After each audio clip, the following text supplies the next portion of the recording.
So I'm really glad that we are talking about education, because education also plays an important role when you talk about environment, nature, and so much more about it. And we are glad that we have Mr. Pradip Burman, Chairman Mobius Foundation, and he is going to talk about why India needs sustainability in education. This is the need of the hour, because we know that tomorrow, apart from us, our generation next are going to be ready. So we need to see to it that education plays a key role. So over to you, sir. But before that, I would want to also tell that we also have our very favorite and our very own Dr. Anurag Batra joining us. He is the Chairman, Editor-in-Chief, BW Business World and Exchange for Media Group. Over to you guys. Thank you, Aditi. Mr. Burman, good afternoon and welcome to this BW Sustainability Dialogue. We're grateful that you could make time and join us at a very short notice. I noticed that you just concluded a 2-day event on sustainability education. Not yet concluded. It's still going on, and I will have to join at about 5 o'clock to conclude that. Right. So I just want to know what is your dream for sustainability education? How did this idea come to you, and how did you nurture it, and where are we with it? So let me start. My first interest in sustainability came about by reading the book The Limits to Growth.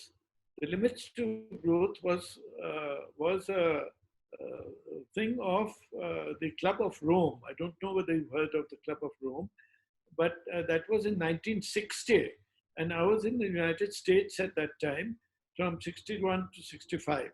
Now the limits to growth, it means that they projected 100 years from now, professors from MIT, Nobel laureates, literature, philosophers, etc., 100 people got together and they wanted to project the future of humankind. And they projected this, in which then they projected and said the first thing that will affect us will be pollution. And pollution of the air is the first thing that is going to affect the human race. And that should be looked at. Besides, they looked at oil, they looked at non-renewable resources, and they looked at a whole lot of things where humankind is heading.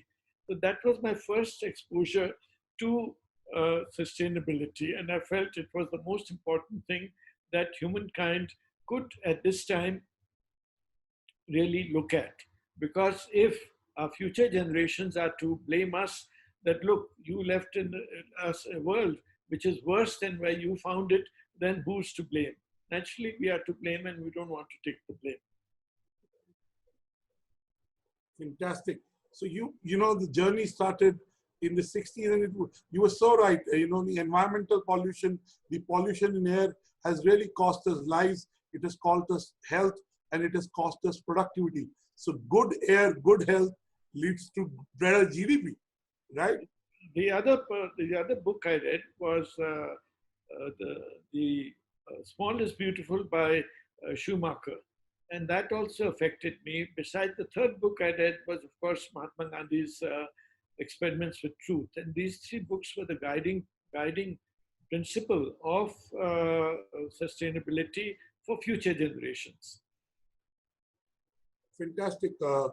Now, coming back to your dream of the university, you know, the question I'd like to ask is India ready for a sustainability university, or is India too late? Anurag, I think you're slightly mistaken there. I'm starting an environment school, which will be called the World Environment School. It's not a university as yet, but in future, I do want to build up a university which will be focused on what I call not sustainability, but planetary studies. Sure. But I would like to talk about the school, which I intend to do. Now, you know, everybody knows, it's being talked about, that the consumption of water, food, energy, and all is going at such a state that even at today's rate, if everyone was to get that, we would need 5 planets like this to meet those needs. So obviously, we cannot sustain this rate of consumption and energy that we have, and at the rate that we're going. Secondly, the oil which we are using is going to be finished ultimately. The coal that we're using is causing a lot of pollution. So how do we go about doing this? I think there are two areas where Mobius Foundation is focusing on. The one area is population stabilization, and the other area is education, because I think these two are the key areas which will help the whole planet become sustainable. These are the two areas which the Mobius Foundation wants to concentrate on.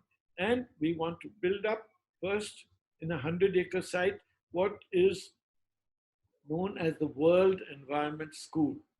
The World Environment School will be different from other schools. It will have naturally your IB or your CBSE or graduation.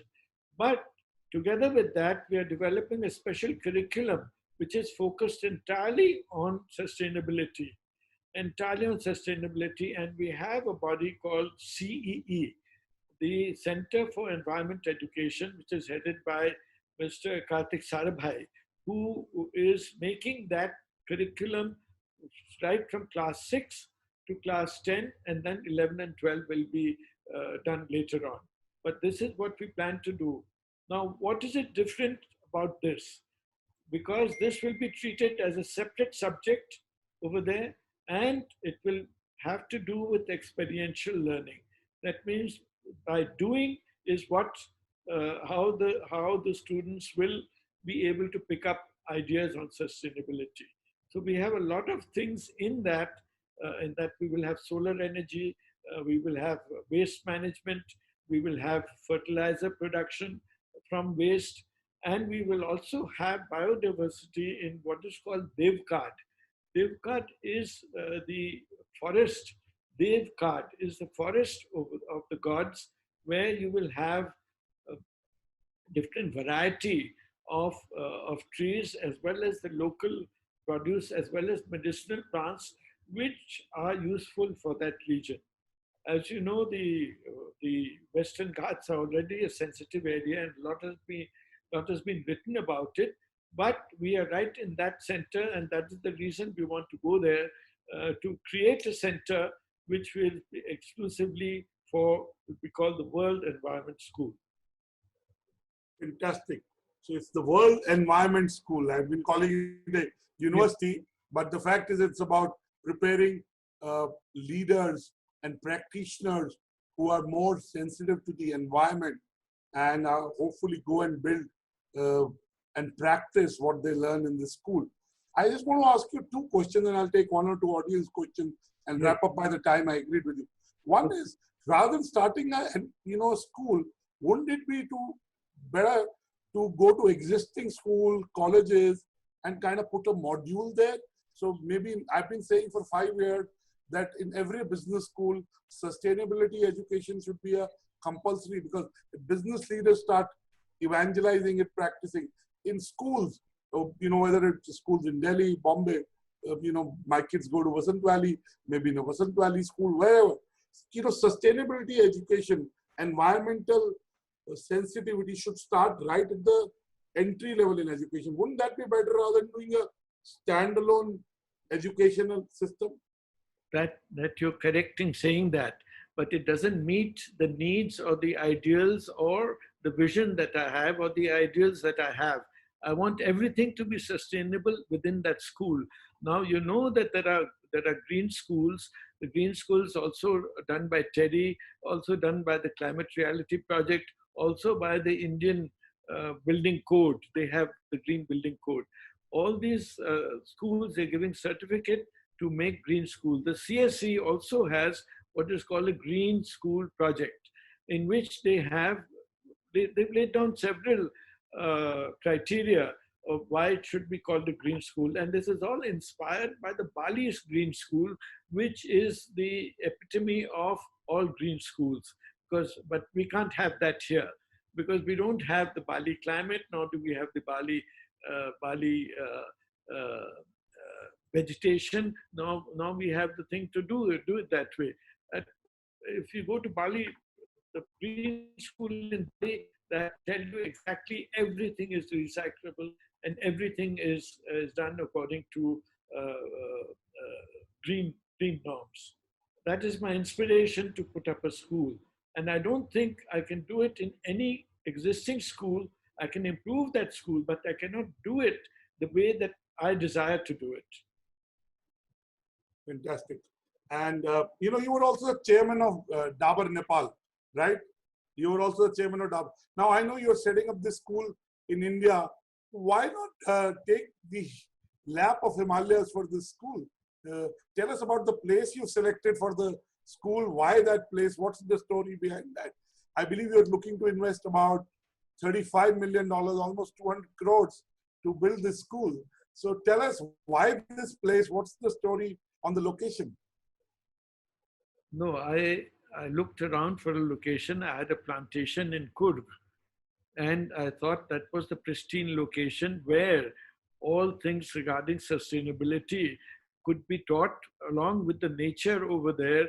And it being part of the Western Ghats, it would be the ideal place where all things about sustainability could be taught, and it would be experiential in that people could go and experience right next door as to what is to be considered sustainable as far as wildlife is concerned, as far as trees are concerned, as far as vegetation is concerned, etc. So it was an ideal place, and I have found an ideal place to show all this. With everything will be recycled, and everything we'll have energy, we will have waste management, we will produce fertilizer from waste, and nothing will be wasted over there. Plus, we will also do water harvesting. We will create energy from water also. And all these things will be showcased for the students to see that how things are done. Thank you for taking us through that story. My last question is, you already alluded to it in the way you answered the last three questions. Is in a world environment school, everything should be experiential. It should be practical. Of course, Yes. theory has a role and fundamentals and basics have a role to play. So will your school be very experiential, very, you know, doing oriented, doing and learning oriented? Yes, doing things, like I said, that we are going to do everything experiential. That means we will have gobar gas for cooking. We will produce fertilizer out of gobar. We will also do entire waste management. We will also do water, and water will be completely sustainable. We won't have to get water from anywhere. All the water will be treated so that there's zero waste school that we make it there. Fantastic. I wish more corporate leaders, business leaders come forward and embrace sustainability in a deep, integrated, strategic manner.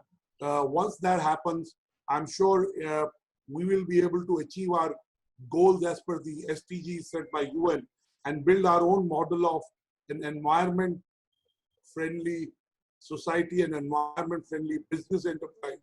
And hopefully your initiative, Mr. Burman, of setting up this World Environment School will go a long way in preparing leaders and students and sensitive human beings who will have environment and the betterment of environment weaved in every action they take, in every activity they take. So we wish you luck in your endeavor, and we at BW Sustainability World and at BW Business there for you to be able to be a catalyst in your mission of preparing this future ready environment leaders, if I may say.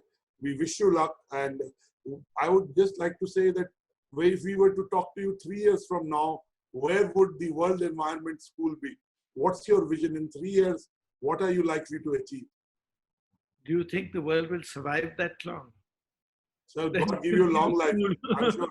I'm sure you will. I'm being a little pessimistic on that, but the way that we are going, if you see the cyclones which are coming, the cyclones are coming entirely due to the climate change happening due to global warming. These are coming due to that. Now we are talking about the sea rising. when the sea level rises, then the Calcutta will be underground, under the sea. So all these things are happening right before your eyes, but we are not able to really grab hold of it because uh, everything is not knitted together. Everything must be knitted together to show one picture rather than part of the picture. Right. Now, You have to look at it holistically. that's right. Everything, one must be connected to the other. And when all things are connected, then you can see the whole picture and where humankind is heading. I don't want to leave my grandchildren saying that, look, you left us in such a state, like you have Greta Thunberg, who's doing that, look, please stop this. You are ruining our lives and not your own lives. That is what you're doing. But, uh, but we are continuing like this. We should be stopping coal altogether, and we should be looking at clean energy altogether. Thank you so much, Mr. Burman. We wish you luck, and I'm sure you'll be able to build on your vision and execute and prepare leaders that are more sensitive, more environment friendly, and hopefully the generations ahead will reap the benefits of what you are seeding now. Luckily, I've had the good pleasure of being in Kurg. It's beautiful. In Kurg is beautiful. You know, one doesn't feel like coming out of there. It is beautiful. So, you know, not only it'll be an educational experience for people who love nature, people who love trees, who love fresh air, who love an expanse of a large view, will find the surroundings to be more amenable for such learning and, you know, getting the knowledge required to give back to the environment. Thank you once again, Mr. Burman, for joining us. There are two questions which I have not answered, which you had asked. Sure, go ahead. One, should business schools make it compulsory in their curriculum for sustainability education? I say yes, we should make it compulsory for sustainability education, because the world would not survive, the planet will not survive if you don't make it compulsory of this. And these are the people that will make a difference to thinking, to acting, and to business practices. They will also make it. So it's really necessary that we should do that. Thank you so much. And we really appreciate your taking out time at such a short notice and really coming into this very meaningful conversation. We wish you luck, and we'll engage more with you. And I'm sure we'll talk to you in 5 years, 7 years, 10 years. So God bless you. You made it easy for me. So I want to thank you for making it easy for me, because you asked in a question and answer format. So that made it quite easy for me to do it. I didn't have any slides, being locked out for 2.5 months. So I couldn't make any presentation to you. Mr. Burman, they say PowerPoint slides, PowerPoint presentations are made by people who are neither powerful nor have a point of view. Certainly not one of them. So I'm glad you didn't use a PowerPoint presentation. I think the idea was to get you in and get your perspective. Since it's a dream and vision for you, I think when you speak, you can see that, you know, it's something that has been in your mind for a long time. And now that you're executing it, you're very excited. So I don't think you need a PowerPoint presentation. And maybe another time we'll get you in for a more detailed session and the impact that you plan to make with your World Environment School. We thank you once again. We wish you luck, and we look forward to engaging with you another time. Thank you for having me. Thank you very much, Anurag, for all this, having me say something about the environment. I hope it's going to make a difference. Thank you so much, sir. Thank you. Thank you so much.